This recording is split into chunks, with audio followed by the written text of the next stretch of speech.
제가 솔직히 신앙생활하면서 예수님과 함께 사는 것이 즐겁지가 않았습니다. 여러분들, 내 영혼이 은총이라는 이 찬송가, 이 가사 중에 이런 가사가 있습니다. 주 예수와 동행하니 그 어디나 하늘나라. 이런 가사가 있는데, 이 땅에서도 예수님과 동행하면 천국처럼 기뻐야 되는데, 그게 원칙인데 예수님과 함께 사는 것이 기쁘고 너무 소망되고 그렇지가 않은 거예요. 여러분, 어떻게 하면 예수님과 동행할 수 있을까요? 제가 이런 질문보다 더 근본적으로 정말 하나님과 동행하고 싶으냐? 정말 내가 하나님과 정말 동행하고 싶으냐? 이런 질문이 먼저 돼야 됩니다. 솔직하게 정말 하나님과 함께 사는 것이 즐거우냐? 이것이 정말 나에게 갈망이 되느냐 물었을 때 선뜻 대답하기 어려운 것이 우리 현실입니다. 예를 들어 여러분, 저랑 함께 사는 것이 소망의 사람 혹시 여기 있습니까? 저랑 함께 사는 거. 아마 사모님도 처음에는 저를 사랑해서 함께 살겠다고 결심을 했지만 지금은 아마 의리로 함께 사는 거지, 또 필요에 의해서 사는 거지, 뭐 그렇게 막 처음부터 첫사랑 같이 그렇게 막 같이 없으면 못 살 것 같은 그런 마음은 아마 없을 겁니다. 그렇게 당신 없으면 못 산다, 이 말 다 거짓말입니다. 다 사랑합니다.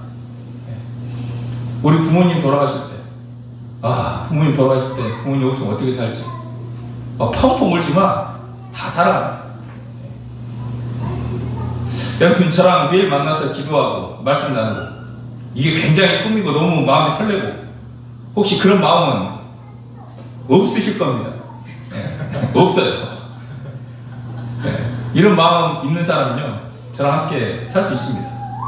제 사모님에게 허락을 받아야 되겠지만, 저도 솔직히 정말 하나님과 함께 사는 것이 엄청 소망이 되고 이게 나의 꿈이 되고 이게 저에게 기쁨이 되지 않았던 시절들이 있었습니다. 그때는 왜 예수님과 함께 사는 것이 왜 그렇게 소망이 되지 않고 그랬을까? 오늘 제목에 중요한 단어가 하나 있습니다. 오해입니다. 오해. 우리가 하나님을 오해하고 있는 거예요.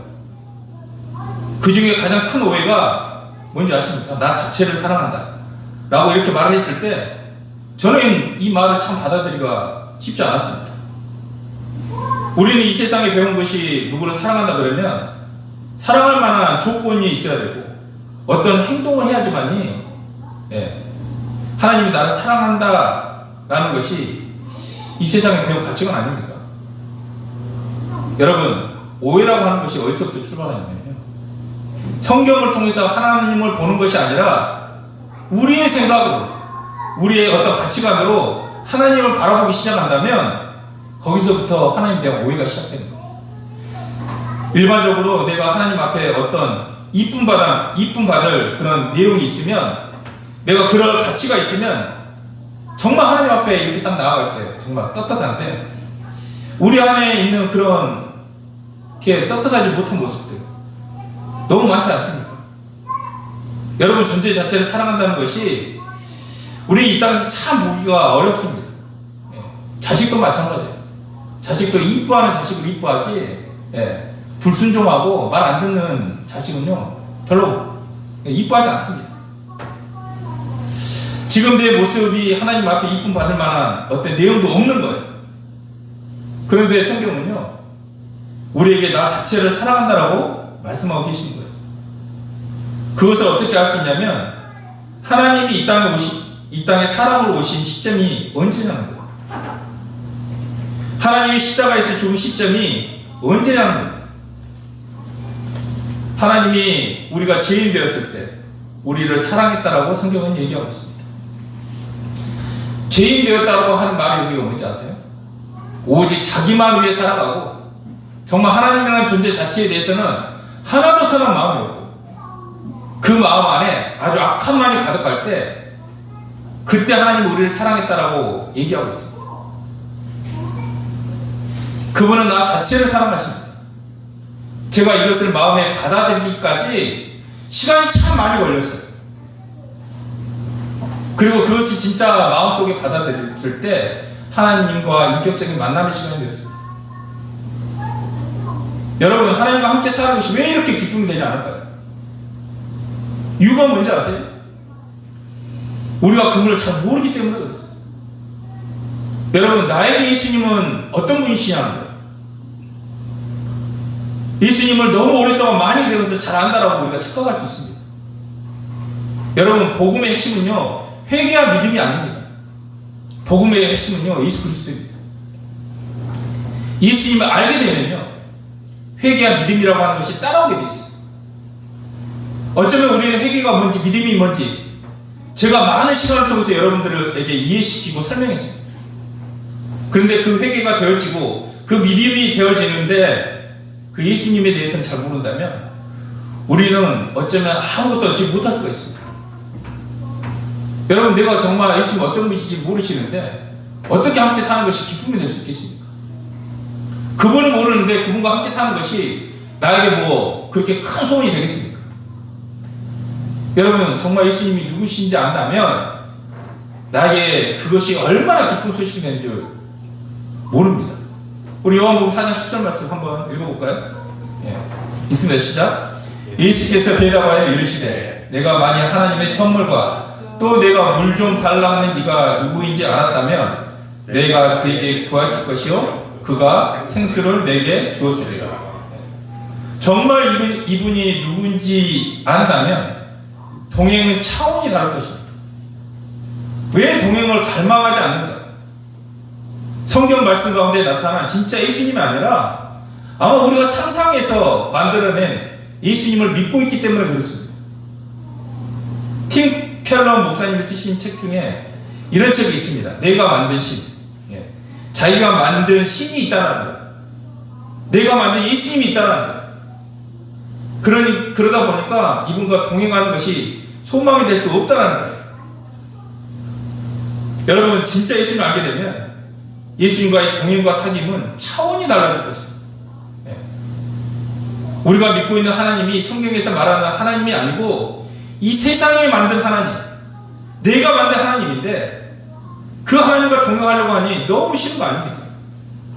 너무 부담스러운 거예요.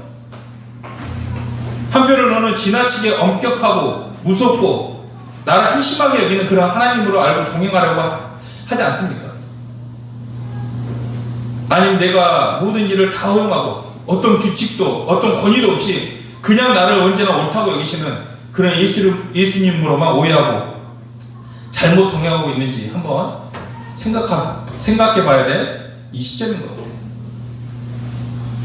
여러분, 원래 천국이라는 것은요, 하나님과 동행하는 것이 천국입니다.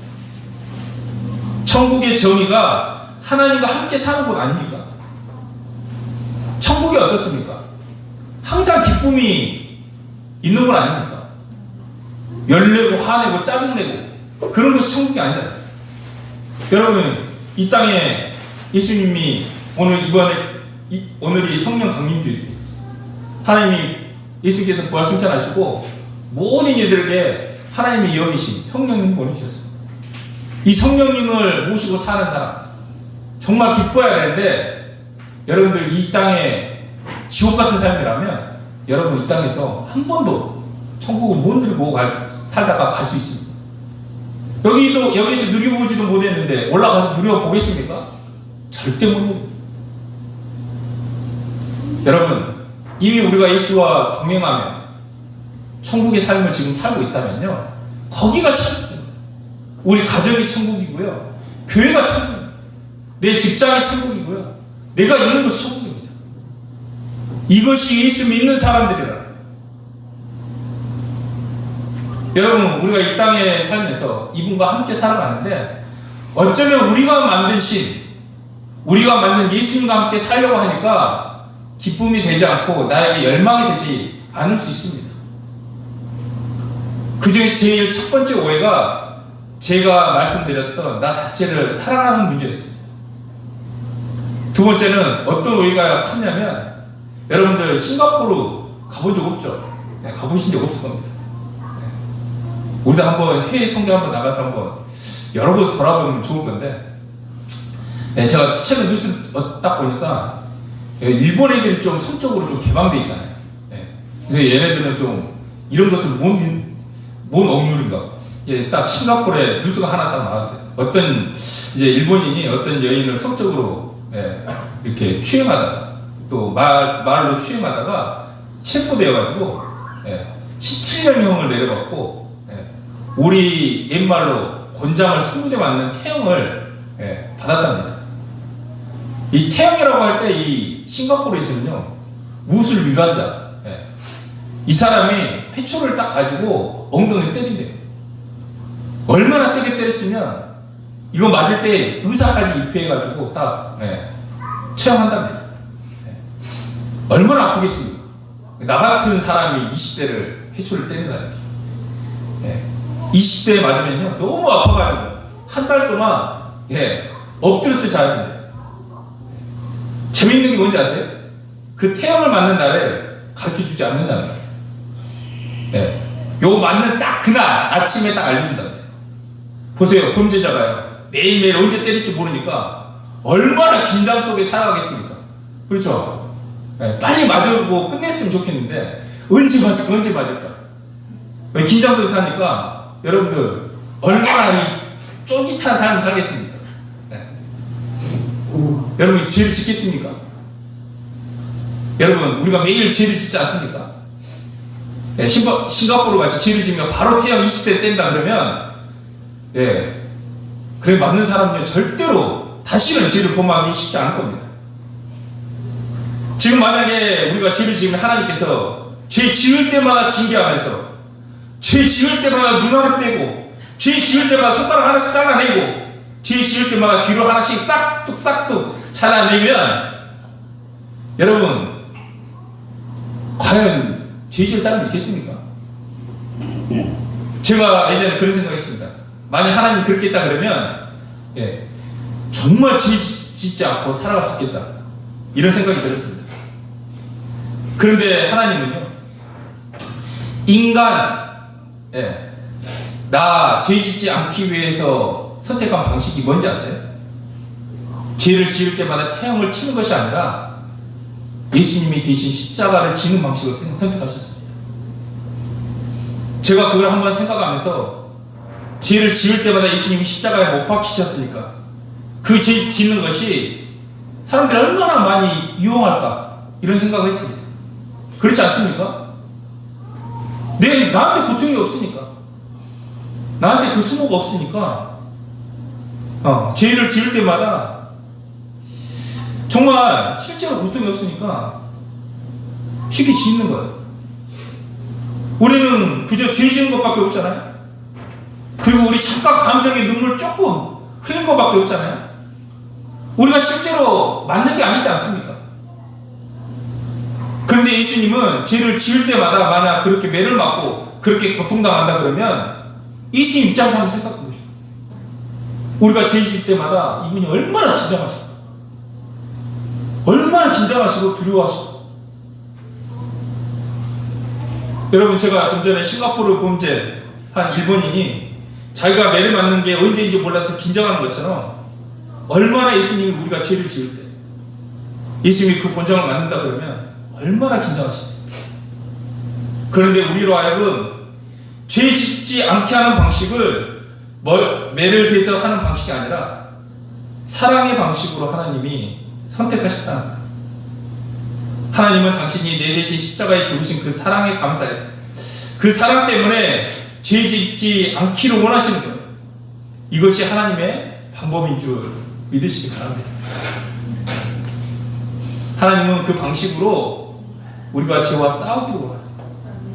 이 땅의 방식은 바로 매를 대면 괜찮겠지만 하나님의 사랑의 방식으로 우리가 죄와 싸우기를 원하신다는 사실입니다. 여러분 내가 알고 있는 예수님 그리고 성경에서 말씀하시는 그분의 인격 그분의 이 진짜 예수님 그게 차이가 있다면요 우리는 하나님과 동행하는 것이 기쁨이 되지 않습니다. 여러분들 예수 믿는 게 기쁨이십니까? 네. 정말 내가 잘못 알고 있다면 예수 믿는 게 기쁨이 안 된다니까요. 성경에서 말하는 예수님을 점점 알아가면 알아갈수록 이분과 함께 산다라고 하는 것은 이것처럼 기쁘고 감사한 일이 없는 거예요. 오늘 첫 번째가 뭐였습니까? 하나님이 나 자체를 사랑하신다. 저는 이 세상에서 어떤 사랑할 만한 가치가 있을 때 사랑을 받는다라고 생각했습니다. 보통 세상에서 사랑을 평가하는 기준이 뭡니까? 당시 어디 대학 나왔습니까? 어느 직장에 다닙니까? 연봉이 얼마입니까? 여러분 잘생겼습니까? 못생겼습니까? 이 수많은 조건을 가지고 얘기합니다. 그런데 하나님은 자녀이기 때문에 나 자체를 사랑하신다. 그것을 받아들이지 않으면 우리 마음에서 정말 하나님의 사랑을 모르는 겁니다. 하나님은 그렇게 우리를 사랑하십니다. 두 번째, 하나님은 죄와 싸우게 하는 방식이 순간순간 징계하고 책망하고 그러는 것이 아니라 예수님이 우리 대신 십자가의 힘으로 말미암아 그 사랑의 가치를 알고 그 사랑으로 싸우기를 원하시는 것이 하나님의 방식이라는 것. 우리 요한복음 3장 19절에서 20절 말씀 한번 읽어보겠습니다. 시작. 그 정죄는 이것이니 곧 빛이 세상에 왔으며 세상들이 자기 행위가 악함으로 빛보다 어두운 걸 더 사랑한 것이라. 악을 행하는 자마다 빛을 미워하여 빛으로 오지 아니하나니 이는 그 행위가 드러날까 아니야. 예. 빛이 이 세상에 왔는데요, 사람들이 그 빛을 미워하고 빛으로 가까이 오지 않는 이유는 자기 마음대로 살고 싶어서. 빛을 미워하고 빛으로 오지 않는다는 뜻입니다. 사람들이 빛으로 나오기 싫어하는 거예요. 왜냐하면 빛으로 나가면 내 마음대로 살아갈 수 없는 것, 이 모든 것들이 포기해야 된다는 생각이 드니까 정말 싫어하는 거예요. 이게 우리들 모습 아닙니까? 그러면 하나님께서 자기 마음에 원하지가 않는 이런 사람들을 어떻게 변화시킬까라는 거죠. 사도행전 9장 보면요, 사도행전을 보면 바울이 3번이나 내가 어떻게 예수님 만났다는 것이 나옵니다. 사도행전 9장, 그 다음에 23장, 그 다음에 29장, 27장. 9장에서 보면요, 바울은 예수 믿는 사람을 죽이러 가는 것이 다메섹이었어요. 예배 드리러 가는 곳이 아니라, 정말 하나님께 간절하게 의뢰하는 곳이 아니라, 다메섹은요 오히려 예수 믿는 자들을 죽이려고 가는 곳이 다메섹이었습니다. 바울에게는 하나님을 만나고자 하는 이런 열망조차도 없었는데 하나님이 일방적으로 역사해 주셨습니다. 예배를 통해 생각지도 못한 방법으로 불가항적인 그 은혜를 만나게 되는 일, 정말 하나님의 역사가 우리 가운데 그렇게 되어지기에 기도합니다. 사실 우리 안에 지금 가장 우리가 직면해야 되는 생각이 뭐냐면, 맨날 알고 있는 것을 반복 아니야. 식상하고 질리고 다 알고 이게 다 알아도 해도 안 된다는 이 생각들입니다. 이제 여러분들 부활 얘기하면요, 너무너무 많이 들어서 질려버립니다. 너무 많이 들어서 다 알고 있다고 생각합니다. 다 아십니까? 아직도 모르는 줄 믿습니다. 그런데 하나님은 이 사람이 많이 알아서 질려서 안 듣는 것이 아니라고 얘기합니다. 이 사람의 진짜 중심은 빛보다 더 어두운 걸 사랑하고 있다라고 말씀하고 계십니다.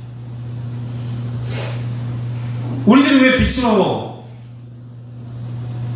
나오지 않으려 하냐면, 자기 마음대로 여전히 살고 싶은 게 우리 마음속에 있는 거예요. 빛으로 나오면요, 내가 지금까지 마음껏 살았던 것들을 다 포기해야 돼요. 그런 두려움이 우리 마음에 있는 거예요. 그런 두려움이 빛으로 나아가지 못하게 만든다고 말씀하고 있습니다. 어쩌면 우리 가운데 이런 기적의 역사들이 일어나길 원하는데, 창세기를 보면 하나님이 말씀으로 천지를 창조하십니다. 말씀 한마디에 빛이 있으라 했을 때 빛이 딱 생겼습니다. 그렇죠? 이 말씀으로 천지를 창조하십니다. 복음서를 딱 들어가면요, 예수님께서 말씀으로 많은 것을 행하십니다. 더러운 귀신에게 나가라 이렇게 했을 때 귀신이 말씀에 순종합니다. 바다와 파도도 말씀 앞에, 그분의 말 앞에 순종합니다. 병들도요, 하나님 말씀에 순종합니다. 떠나가라 했을 때 병이 떠나갑니다. 여러분, 하나님의 말씀은요, 엄청난 능력이 있는 거예요. 말씀 한마디에 천지를 창조하셨어요. 귀신도 바다도 바람도 병도 여러분도 순종했습니다. 놀라운 게 뭔지 아십니까? 사람들도 이 말씀이 여러분들 가운데 딱 들어가면 변화된다는 사실입니다. 사도행전 2장 37절 말씀 볼까요? 한번 읽습니다. 시작. 그들이 이 말을 듣고 마음에 찔려요. 이 말을 들었대요. 그러면서 얘기합니다. 베드로와 다른 사도들이 물어 이르되 형제들아 우리가 어찌할꼬 하거든. 이 말씀만 들어가면 됩니다. 그런데 마귀는요 이 말씀을 듣지 못하게 한다는 사실입니다. 들으려 하면 뺏어가요. 길바 돌바 가시나무 좋은 바 이게 실제라는 사실입니다. 지금도요 말씀 제가 하고 있잖아요. 다른 생각하는 사람이 있을 겁니다. 네. 오늘 반찬이 뭐지? 오늘 끝나고 어디 가지? 믿음으로 받긴 해요. 근데 당장 나가면요 또 생활의 연령 때문에 또 흔들리고 그럴 수 있습니다. 여러분 아까도 말씀드렸던 것처럼 왜 동행이 이렇게 우리에게 기쁨이 되지 않을까? 여러분 진짜 예수님은 모르기 때문에 그렇습니다. 예수님 알면요 이분 한 분만으로 만족합니다라는 고백이 나옵니다. 네. 이분과 함께 동행하는 게 얼마나 기쁨이 되는지 모릅니다. 그분을 왜 모르냐면 오해하고 있는 거예요. 오해하고. 네. 그래서 우리가 이분에 대해서 오해하고 있는 부분들 뭔지를 제가 좀 전에 얘기해 드렸습니다. 우리 요한일서 4장 16절 말씀 읽어볼까요? 네. 읽습니다. 시작. 하나님이 우리를 사랑하시는 사랑을 우리가 알고 믿었느냐. 알고 믿으라는 거예요. 알고 믿으라. 네. 하나님은 사랑이시라. 사랑 안에 거하는 자는 하나님 안에 거하고 하나님도 그 안에 거하시느니라. 다음에 요한일서 3장 16절로 넘어갈까요? 그가 우리를 위하여 목숨을 버리셨으니 우리가 이로써 사랑을 알았대요. 예수님을 알았대요. 네. 우리도 형제들을 위하여 목숨을 버리는 것이 마땅하니라. 여러분들 우리가 사랑을 몰라서 모르는 게 아닙니다. 사랑을 알고 예수님 믿은 줄 믿습니다. 이분을 알아야 돼요.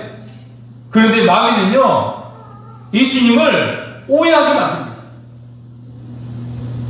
여러분 예수님에 대한 오해는 언제 시작되냐면 성경에서 말하는 예수가 아니라 내 생각으로 만든 예수를 바라보는 거예요.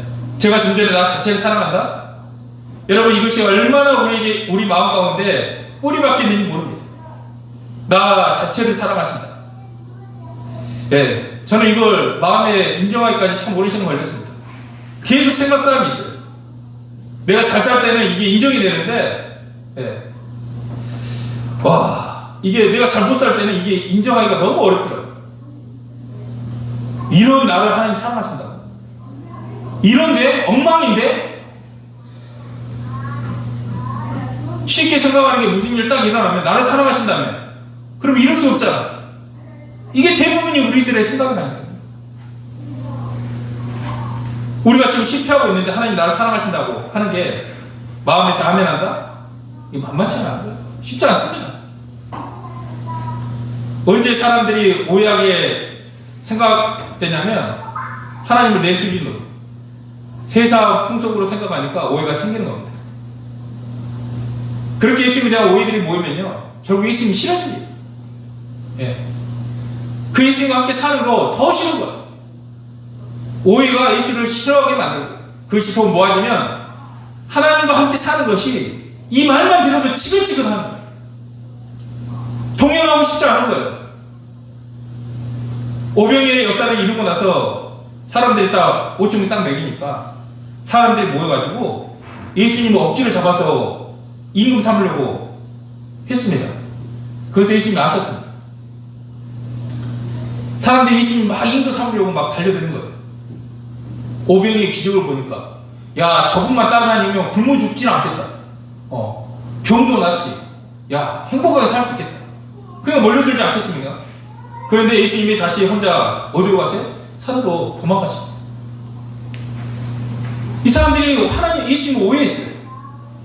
여러분 하나님은 오해가 있는 곳에 하나님이 계시지 않습니다. 오해가 있는 곳에 하나님의 임재는 없습니다. 이 예배당에 있는데 예수님 오해하고 있다? 예수님 도망가세요. 안 오셔요. 하나님이 언제 어떤 자리에 함께 하냐면 진짜 그 마음 중심, 이 중심을 알아줄 때 하나님이 그 자리에 함께 하세요.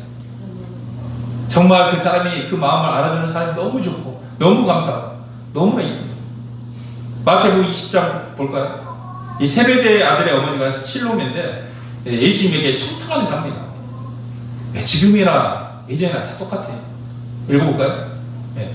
그때 세베대의 아들의 어머니가 그 아들들을 데리고 예수께 와서 자라고 무엇을 구하니 예수께서 이르시되 무엇을 원하느냐 이르되 나의 이 두 아들을 주의 나라에서 하나는 주의 우편에 하나는 주의 좌편에 앉게 명하소서. 여러분, 진짜 사랑하는 제자, 예수님이 청탁받을 때 예수님의 마음이 어땠을까요? 얼마나 답답했어요. 예수님 뭐라고 대답하십니까? 좌편에 우편에 앉혀달라고 하니까 진짜 으뜸이 되고자 하려면 이 자리에 앉으려면 모든 사람 종이 되어야 한다고 말씀하십니다. 그러면서 예수님이 28절에 이렇게 얘기하죠. 믿음의 시작. 인자가 온 것은 섬김을 받으려 함이 아니라 도리어 섬기려 하고 자기 목숨을 많은 사람의 대속물로 주려 함이니라. 예수님이 이 땅에 오신 것은요, 누구에게 한 자리 주려고 온 것이 아니라 자기 목숨을 많은 사람에게 주려고 온 거라고 말씀하십니다. 우리가 정말 하나님의 마음을 모르고 있다는 거예요. 여러분, 제가 아까 하나님의 오해 중에 제가 나 자체를 사랑하는 것, 그리고 하나님이 죄와 싸워 이기게 하는 방식, 이 두 가지를 얘기했습니다. 여러분, 그것이 진짜 마음으로 인정됐을 때 그때 하나님이 함께 하십니다. 오해가 있는 곳에는 하나님이 함께 하지 않으시고 혼자 산으로 떠나가십니다. 여러분, 사람들하고 얘기하다 보면 말도 안 되는 얘기를 딱 하고요, 의도에 맞지 않는 얘기를 하면요, 저도 그 자리에 떠납니다. 별로 얘기하고 싶지 않아요. 아니, 저는 일어서서 나갑니다. 이 세상에서 가장 오해받는 사람이 누구냐 이렇게 했을 때 저는 예수님이라고 생각합니다. 미국에서 현재 하나님이 나를 향한 감정이 어떨 것인가 라고 질문을 했을 때 70%의 답이 뭔지 아세요? 나에게 화나 있을 것 같다. 이렇게 설문을 대답했다. 여러분, 지금 현재 나를 향한 하나님 마음은 어떨까요? 여러분, 지금 하나님이 여러분을 향한 감정이 어떨까요? 잘하면 좋아하시고 못하면 화나 있을 것 같으세요? 여러분, 지금 어떤 모양이 될지 그것은 두 번째 문제고, 스마냐 3장 17절 말씀 보겠습니다. 읽습니다. 시작. 하나님 여호와가 너희 가운데 계시니 그는 구원을 베푸실 전능자이시라. 그가 너로 말미암아 기쁨을 이기지 못하시며 너를 잠잠히 사랑하시며 너로 말미암아 즐거이 부르며 기뻐하시리라. 하나님은 나를 사랑하신다. 누굴 사랑하신다고요? 나를 사랑하신다. 나로 하여금 기쁨을 이기지 못하는 것이 하나님의 감정이라는. 근데 이것을 제가 예전에 이걸 딱 얘기하면 죄를 막 짓지 않을까? 하나님 나 사랑하신다. 이거 조금 해도 하나님 나 사랑하시. 이렇게 생각하는 사람이 있었다니까. 저도 그렇게 생각해요. 아니요. 진짜 사랑을 알면요, 막 죄를 지을 수가 없습니다. 하나님이 이 방식을 선택하셨다. 하나님의 우리를 향한 마음이 어떨까? 우리 성경을 딱 보니까 복 주신다고 말씀하시지 않습니까? 순종하는 자녀에게 그거 딱 하나 보고 복을 주시는 거예요. 이 자식이 왜 그럴까? 지금 모습 엉망이고 답이 없어도, 야, 이때 그놈 작년에 수련회 때 뜨겁게 눈물 흘리면서 나에게 반응했지. 하나님께서 이 콩깍지가 쓰이셔가지고 지금은 내가 어떤 모습이어도 모든 걸 다 주고 싶은 하나님 마음이라는 거예요. 여러분, 99가지 잘못했어도 딱 한 가지 잘한 것으로 하나님은 복 주시는 분이십니다. 여러분, 오늘 오해는 사실로 이긴다라는 이게 부지점입니다. 여러분, 하나님께서 우리가 오해하지 못하도록 확실한 증거를 주신 줄 믿습니다. 우리에게 부활을 보여주신 줄 믿습니다. 제가 이제 이 말씀을 준비하면서 우리를 향한 하나님의 사랑을 우리가 너무 지겹게 들었잖아요. 십자가도 들었고 성육신도 들었고 너무 지겹게 들은 상황들입니다. 그런데 제가 이 지겹다는 단어를 쓰는 게 너무 죄송하다. 하나님께서 이렇게 물어요. 야, 너 정말 이게 지겨우냐? 하나님, 이거 말고 다른 게 없을까요? 야, 나에게 있어서 가장 소중한 것, 내 아들을 주면서 이것을 계속 얘기하는데 너 이게 지겨우냐? 이게 외에 다른 것은 없다. 이렇게 말씀하신 것 같아요. 하나님, 우리가 오해하지 못하도록 사실을 주신 줄 믿습니다. 확실한 증거를 주신 줄 믿습니다.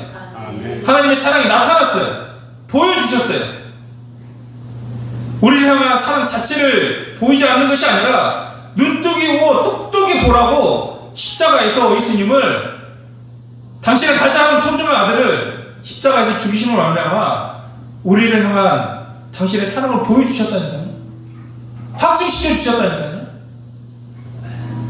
여러분, 이걸 들어도 아무 감각이 없고 지겹습니까? 그러면 여러분들 마음에 어둠이 있는 줄 믿습니다. 지겨운 게 아니에요. 날마다 감격돼야 돼요. 우리 요한일서 3장 15절 보면 우리가 이로써 사랑을 안다라고 얘기합니다. 자기 아들을 아끼지 아니하고 모든 사랑을 내어주셨다라고 말씀하고 있습니다. 언제 그랬냐면 내가 죄인 되었을 때, 우리가 하나님 앞에 이쁨 받을 구석 1도 없을 때 그렇게 하셨다는 겁니다. 그런데 여러분, 오늘 이 말씀을 들은 여러분, 혹시 다 아는 얘기, 너무 지겨운 얘기, 또는 이게 뭐라고 이렇게 얘기할 수 있겠습니까? 여러분, 하나님께서 아들을 주심으로 우리를 향한 사랑을 확증해 주신 줄 믿으시기 바랍니다. 이것으로 하나님의 사랑을 확증하기가 부족하다고 생각한다면 하나님은 더 이상 보여줄 게 없어요. 더 이상 보여줄 게 없어요.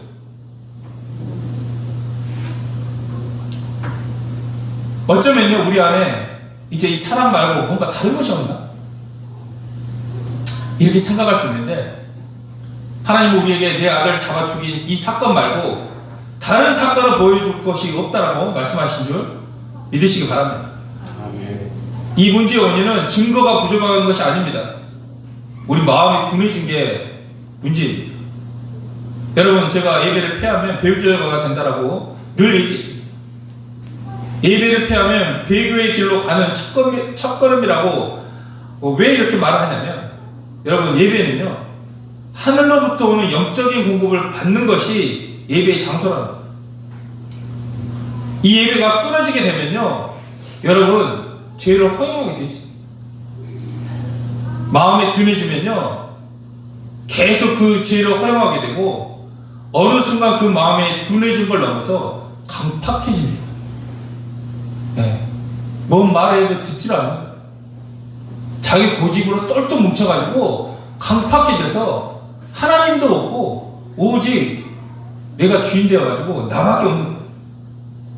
여러분, 마음을 둔하게 만드는 게 뭔지 아세요? 세상입니다.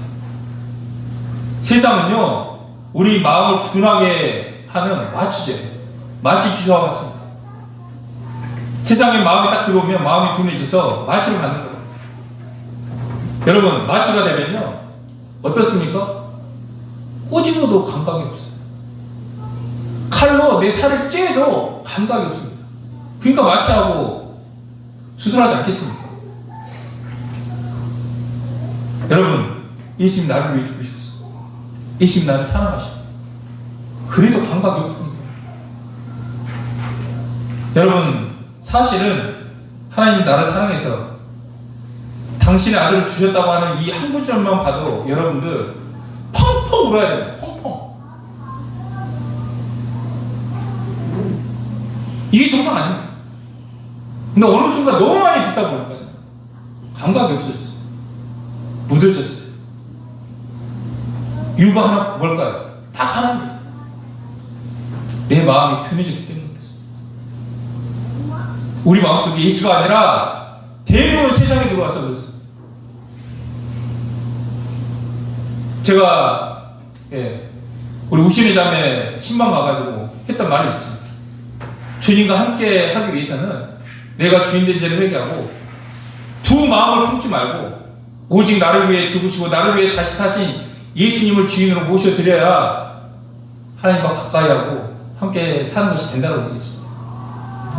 여러분, 오늘 주제는요, 하나님과 함께 사는 것이 기쁨이 되지 않는 그 이유에 대해서 나누는 말씀이었습니다. 왜 이렇게 예수님과 함께 사는 것이 안 되고 예수님과 함께 사는 것이 기쁨보다는 세상 낙이 왜 더 좋을까? 왜 그럴까? 제가 이것을 고민하다가 야, 내가 진짜 예수님 모르고 있구나 라는 결론을 내렸습니다. 여러분들 예수님 안다라고 착각하지 마세요. 여러분들 정말 예수님을 오해하지 않고 정말 제대로 안다면 예수님 한 분만으로 만족합니다는 고백이 나오고, 내가 지금 어떤 상황이 있더라도 그것이 정말 기쁨이 넘치고 그것이 천국이 될 줄 믿으시기 바랍니다.